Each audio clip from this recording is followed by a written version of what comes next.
When I came home after a year away, I didn't expect to see two giant mansions sitting on my land.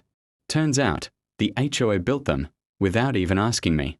But now, I own both, and the HOA doesn't even exist anymore. I bought a few acres of open land years ago, quiet, peaceful, and far away from any HOA nonsense.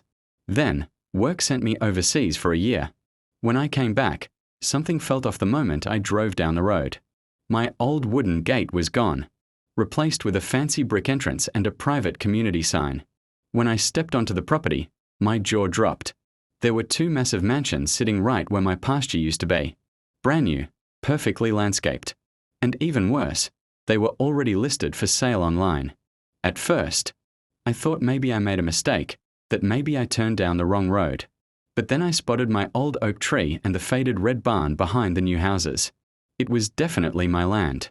I pulled up the county property records, and sure enough, my name was still listed as the legal owner.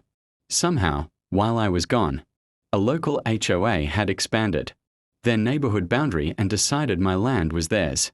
They'd built 2 luxury homes on it and were planning to sell them off for profit. When I went to speak with the HOA president, she acted like I was the problem. She said, "You must be mistaken. This is part of our community now. You'll need to talk to our lawyers." So, I did.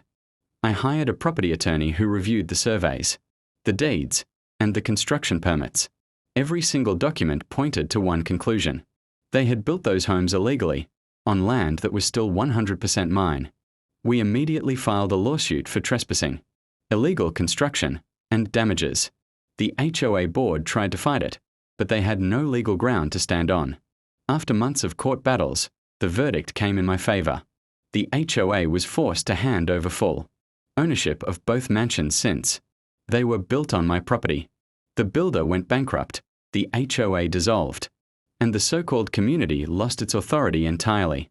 Ironically, the same people who ignored my rights ended up losing everything because of their greed. Now I rent out one mansion and live in the other. The land that the HOA tried to steal became my biggest win. Sometimes, all it takes is patience and the right paperwork to remind people that you can't build your empire on someone else's foundation.